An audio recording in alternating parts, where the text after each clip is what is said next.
Hi everyone. So in today's video, we are going to discuss on how to solve rational inequality. This is because I have a few requests from the students to discuss on this specific type of question. So how do we solve rational inequality? First, we need to know what is a rational inequality. Let's get to know this.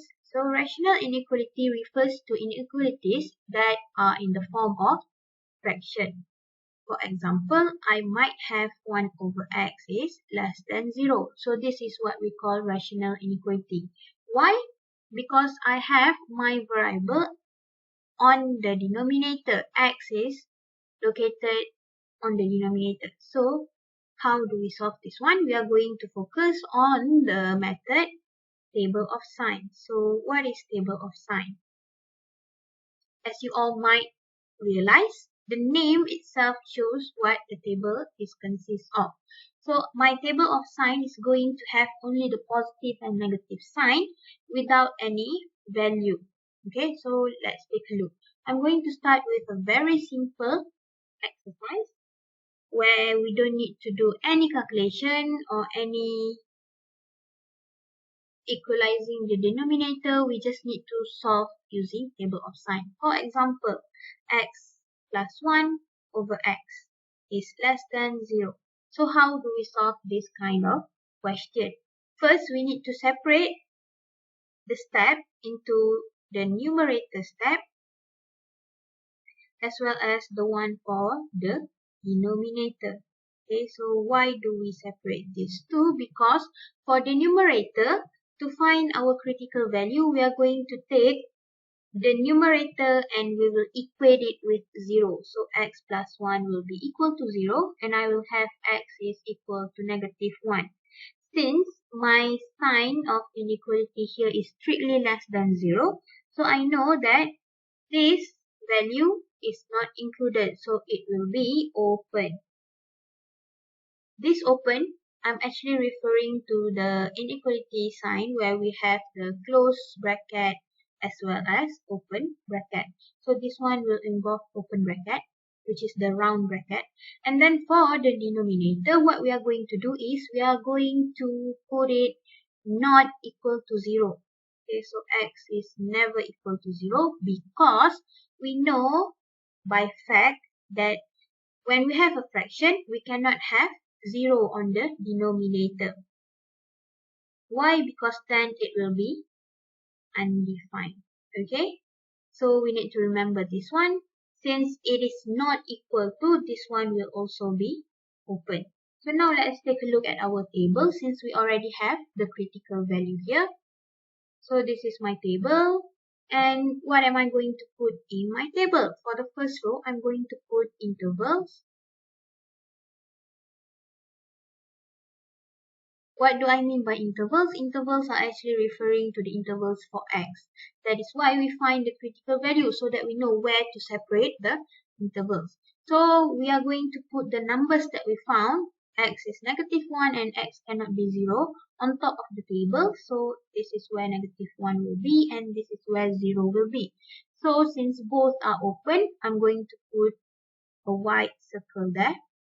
And then I can just fill in my interval. It's going to start from negative infinity towards negative 1, open, and then open negative 1 to 0, and then lastly 0 to infinity. Okay, so now my second row will be my first factor, which is x plus 1. Okay, one thing that you need to remember is, for the table of sign, every row must only consist of one factor. It cannot be two factor or more. Okay, it must be one factor unless it is a repeated factor. For example, you have x plus 1 times x plus 1. It's the same thing. So you can put it together or you can just separate it as well. Okay, so for the next row, I'm going to put x and the last row will be my whole fraction there, which is x plus 1 divided by x. So now what do? We are going to take this circle, empty circle, put it where that value comes from. So negative 1 comes from the factor x plus 1, it's going to be here, and 0 comes from x, so it's going to be there. Alright, so now why do I put that circle there? So that we don't have to calculate using test value for every column. We just need to calculate for the first column. So whatever value we have from negative infinity to negative 1, let's say we take x is equal to negative 2. So put in our factor, negative 2 plus 1, that will give me negative 1, right? So I'm going to take only the negative sign. And once I reach that circle, I know that the sign will change. It will be positive, positive. And then for the second row, since I take x is equal to negative 2 on the first column just now, so this one will also be negative. I have yet to find my circle there, so the symbol will stay the same. Negative, negative, and then I found my circle, it will be changed to positive. So now how do I fill in my third row? Okay, now we just need to multiply negative by negative. I'm going to get positive and then negative and positive. That's it. That is how we fill our table of sign. Next, we just take a look here. Since the sign says I need to find x plus 1 over x that is less than 0, that means I'm going to take the negative part or negative region. So which one is the negative region? Is here, the one in between the two positive signs. Okay, so what do I need to do? I just need to read and take the interval there as my solution. So my solution in terms of interval will be negative 1, 0. Both are open, and in the solution set, it will be curly bracket x such that negative 1 is less than x, less than 0. That's it. That's for a simple rational inequality. Okay, so now let's take a look at the next example. This next example involves a bit of calculation where we need to simplify first so that we have the right hand side value must be 0. That will make it easier because we need to determine it's either positive or negative. Greater than 0 means positive, less than 0 means negative. Okay, so the example that I have is x minus 1 over x plus 3 is greater than 2. Okay, so this is what I mean by we need to do a simple calculation because my right hand side here has a value of 2. We cannot immediately solve because it's not 0. So how do we determine that's positive or negative? So we need to make this 0 first. How do we make it 0? We just move 2 to our left hand side. So I'm going to have here x minus 1 over x plus 3 minus 2 is greater than 0. So now I can just solve this one. Since I know here 2 is actually 2 over 1, I can just multiply both the numerator and denominator by x plus 3 so that I can equate my denominator and I can write everything in one single fraction. So now what I'm going to do is I'm going to have x minus 1 and then minus 2 times x plus 3 and everything will be over x plus 3 and it will be greater than 0. So if you take a look here, I just need to expand negative 2 times x, negative 2 times 3 and that will help me simplify my numerator. Okay. Now let's solve that. I'm going to have x minus 2x minus 1 minus 6. Everything will be over x plus 3. And all those are going to be greater than 0. So x minus 2x will give me negative x minus 7 over x plus 3 is greater than 0. So same as previously. Because previously I already have the right hand side value is 0, we can just immediately separate on solving to find x for the numerator and denominator. But now I did some calculation and now I reach the same part. And here I just need to solve for my numerator. That will give me negative x minus 7 is equal to 0. And I will then have x is equal to negative 7.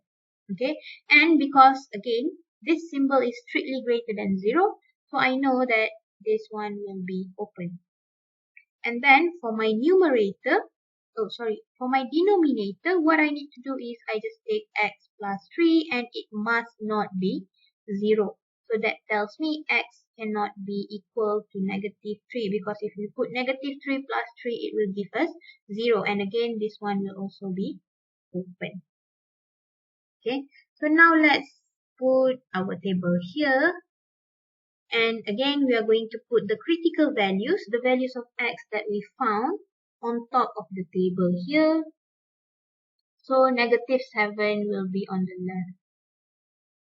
left, and negative 3 will be on the right, but both are open. Okay, so the first row is still interval, and then I just need to fill in negative infinity, negative 7 open, negative 7, negative 3 open, negative 3 to infinity also open, because infinity and negative infinity will always be open. So for the first row, I'm going to put my first factor, which is negative x minus 7. Second row will be x plus 3, and the last row will be negative x minus 7 over x plus 3. Now what else do I need to do? I just need to drop down those circles according to the factor. So it will be here. And I just need to find a value so that I can find the sign. So for example, I take x is equal to negative 8 because my first interval is negative infinity to negative 7. So negative 8 is somewhere in there. So negative times negative 8 will be positive 8 minus 7, and that gives me a positive sign. So since I found my circle, it will be negative, negative, and then negative 8 plus 3 will be negative 5. So that gives me a negative sign, negative, and then change to positive. And then I just need to multiply those two signs, the first and the second row of the factor. That gives me negative, positive, and negative. And again, we just need to take a look at the question. We need to find, let's refer to this one because that is the final and the simplified version of the rational inequality. So I need to find a positive region. So positive region this time is still in the middle, and hence I know that my solution will be negative 7, negative 3. Both are open. I just need to write that in interval form, negative 7, negative 3, as well as the solution set will be x, such that negative 7 is less than x is less than negative 3. Okay, thank you.